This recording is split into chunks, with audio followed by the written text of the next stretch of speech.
Hello everybody and welcome back to the channel. I'm Richard, this is Lap of the World, and these are just the laps of New York Safety Track. This video is mainly intended to show some reference laps for help learning this circuit before you might go and drive it yourself. Although there is some overtaking, please keep in mind that this was only an open track day, any passing was done via an acknowledged point by, and this group allowed passing anywhere.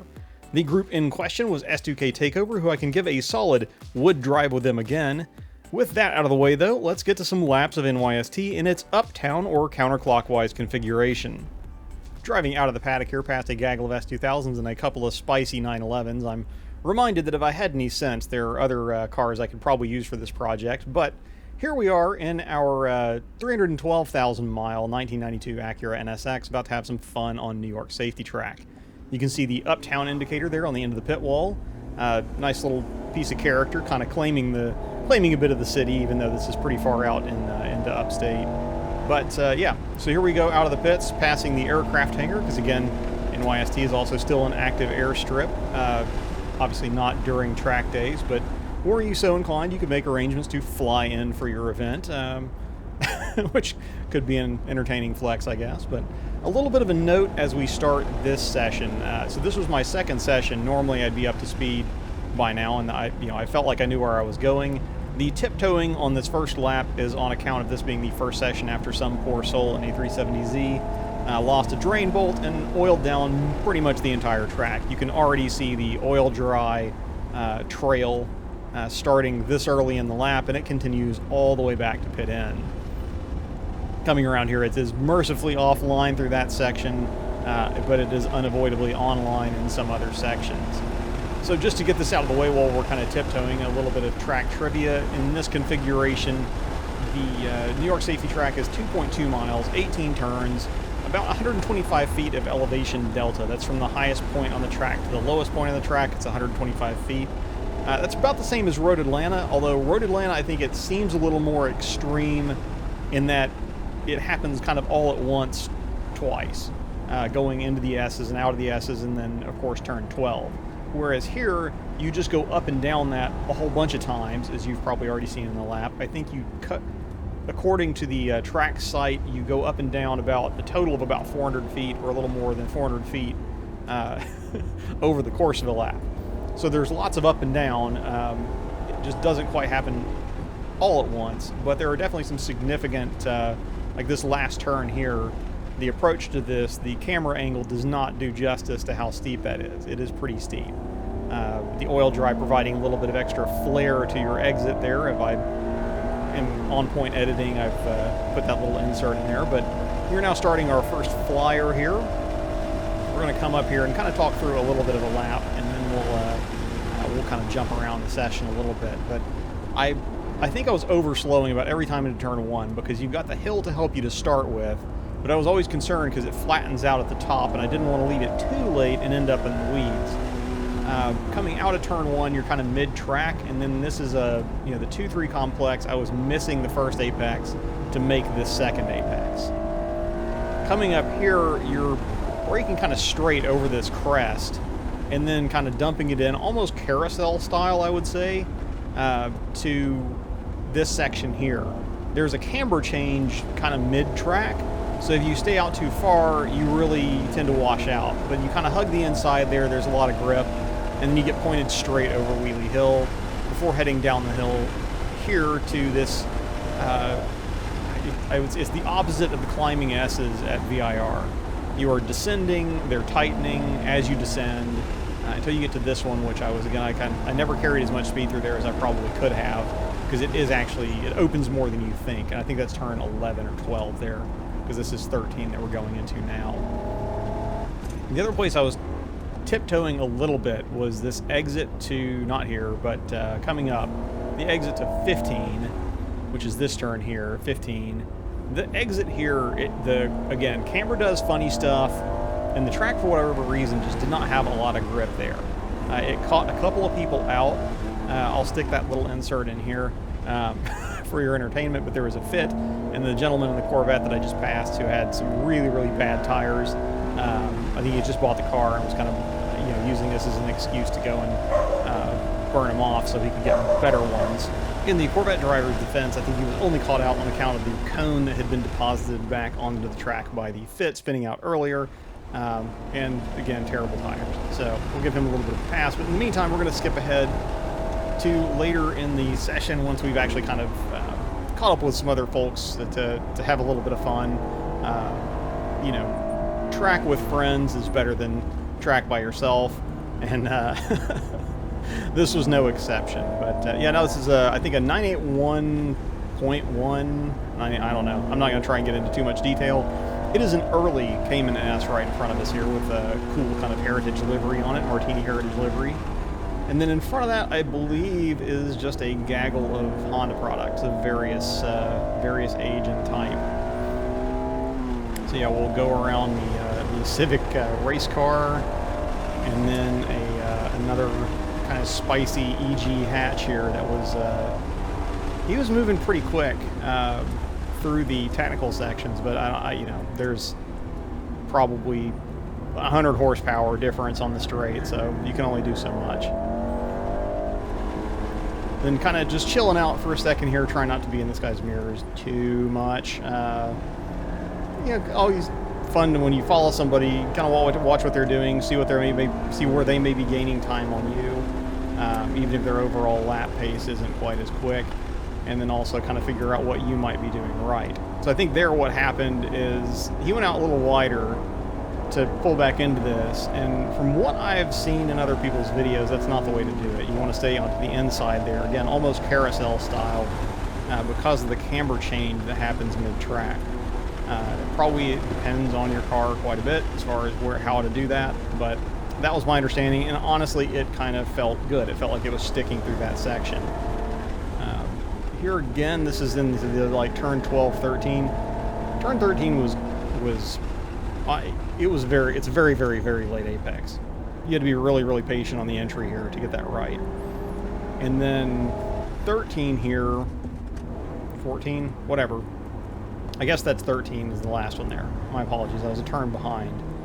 The little kind of dog bone shaped thing there, they put the extra pavement on the inside there, so you can pretty much straight line that little dog bone. You can also straight line 16 there if there's not a if there's not a sign on the way. You can straight line 16 as well.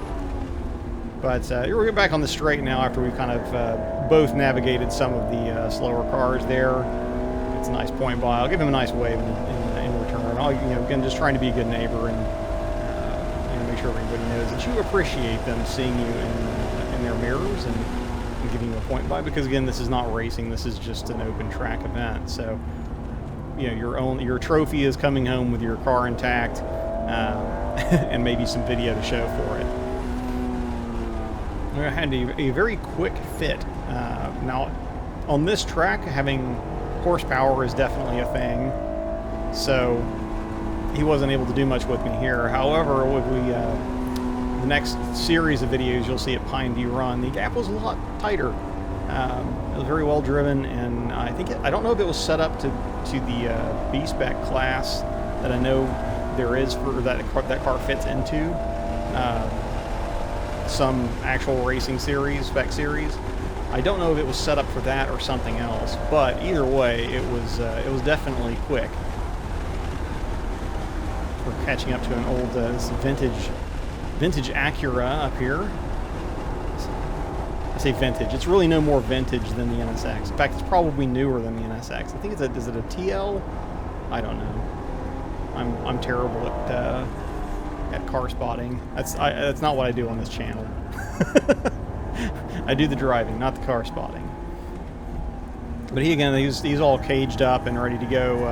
Probably, I don't know, WRL or Champ Car racing of some type would be my guess. Very again, appreciate the early point by onto the straight, so nobody didn't have to lift at all. And then we are back headed uphill and about to be reminded that as much as we've passed a bunch of people, there's always a bigger fish. This gentleman in the silver C5Z06 was hauling the mail today. But that's where we're probably going to cool it off for this session, and then we're going to pick it up for the next session which has some quicker laps in there. I think our best on the, well, not much quicker. A 44.45 was within 0.2 of the best I did on the weekend. So that's pretty representative. But for some consecutive quick laps, let's skip over here to the next session. All right, skipping to the next session here, where we have a couple of pretty quick laps back to back. We are starting our first flyer, so we've done already dealt with our warm-up lap. I'm not going to put you through that again. But instead, we're going to come up here again and kind of re-talk through a lap as we come up here on the straight, peaking just over 100 miles an hour, looking for a braking zone at about the 3 marker. Probably should have left that later, but looking for a late apex into turn 1 here. Then I'm going to track out to about mid-track. Not all the way out, because I want to make sure that I'm set up for this next 2-3 complex appropriately. I'm going to apex on 2 mid-track so that I can get a later apex on 3 and more drive out for this short shoot here. Over the crest, looking to brake when I see the top of the cone there. Probably not a good idea to key off the cone in case it does move. And then riding the carousel around the bottom here up to Wheelie Hill. You want to have your wheel pointed straight, get your mirror over the cone on the right, and land straight, most importantly. If you land crooked there, you could be in all kinds of trouble. And then you want to pour the car down through here. You should be using more curb than I am, because I think I was definitely giving up probably I don't know, maybe not a whole second, but definitely like a good chunk of a second, but not using curb, and then again, also not tracking out of 11 far enough, carrying more speed through 11. 12 again, very late on here, clipping on those cones, and then keeping it tight again through 13 before straight lining 14 with a little extra pavement out there, keeping it tighty through 15, and then again, I don't keep it flat all the way up the hill here. Frankly, I was torn between riding the limiter there in second or doing an upshift downshift. Generally in those situations, if I was going for full-on time attack, it either means I should have been in third anyway and just carried the speed, or riding the limiter is the way to go. But nonetheless, that was the quickest lap I turned on the weekend at a 14.22, or sorry, what am I, 14 nothing, 144.22, as we then start our follow-up lap. Now, you'll see, maybe if you're looking far enough back in the rearview mirror there, you'll see a glint of yellow a little bit. And one of the S2000s that was there was kind of pushing me around this lap. I had seen him in my mirror. I knew the kind of times he was running just from kind of, paddock chit-chat. And I was like, okay, if I can, I'm not going to block him to keep him behind me, but if I can keep him from catching me at a comfortable distance, then I'm definitely doing something right, because he was running kind of mid to low 40s as well. I think he ended up, he nipped me by a 10th or 2 before the end of the day, maybe a second. But I think he went out one more time after this and had a few more laps to figure it out. But that's my excuse. I'm sticking to it. But no, it was interesting to have, again, some cars that were in speed parity. I guess if I have a regret, it's that I didn't go out near enough to any of the S2000s that were there to kind of have that comparison to talk about, because the NSX on this track anyway, with the S2000s that were present, notwithstanding the S2K takeover Brad's race car, that's a different animal unto itself, but I was within kind of, it was an interesting bit of parity there to see how quick I was relative to the S2000s, and we were all within like a second of each other. And for the most part, I think everybody there was running minimal aero and 200 tread wear, give or take, tires.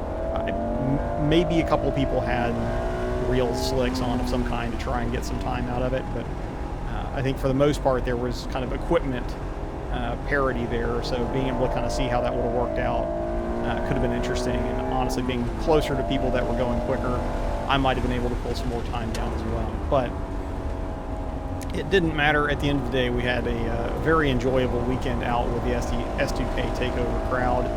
And New York Safety Track, as you can see, this is definitely, it's about, as I mentioned in the track feature, it's about as close as you're going to find in the sanctioned environment to just being able to hoon white line to white line on some windy mountain road. you know, these are turns that you've seen, you know, up the hill near your house or down the canyon. You know, these kind of tight little, not quite switchbacks, curves, and all of a sudden, like, you got to really toss the anchor out to get around another switchback. And then there's a little jog that goes around, like, you know, thinking about the Dragon back home or Cherahalla Skyway. It's definitely pretty close to that kind of experience, and just kind of, you know, the road follows where the land let it go, where it was easiest for them to pave. They didn't do a lot of, you know, you didn't do a lot of earth moving to get this circuit laid down. I'm sure they probably did a little bit of grading, but you know, they didn't move any hills or flatten anything out where they laid the tarmac, and I think it's honestly all the better for it. But that was our couple of quick laps, so we will wrap this video up there. I'm not going to do a deep dive on this edition like I did with Rockingham, was the last place that I went.